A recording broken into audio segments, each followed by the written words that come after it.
Hello everyone, today I'm going to show you how to use Zoho CRM. Zoho is very similar to any other CRM programs you may use, and it's very simple to use and set up. Once you have logged in, you'll be brought here to your dashboard. I already have all of my sample data, this is just for the video. However, it's very easy to set up. You can see everything that you need at the top of the page, and to set up is very easy. Let's say you want to create a lead. Go to your leads page. Click on Create Lead, then you can select the company and last name of the person you have a lead with. Then you can select everything else that you need for the lead, and then just click on Save. Once you click on Save, it will be added here to your leads page.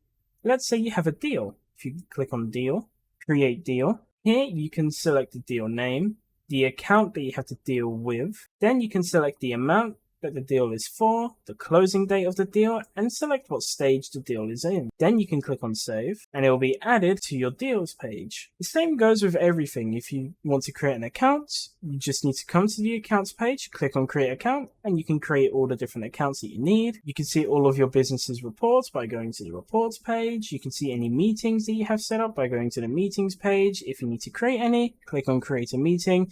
Everything is very easy to set up. You just need to go to the respective page and click on create whatever it is. And then from there, you have everything set up. If you have any questions, feel free to ask them in the comments below. Thank you for watching.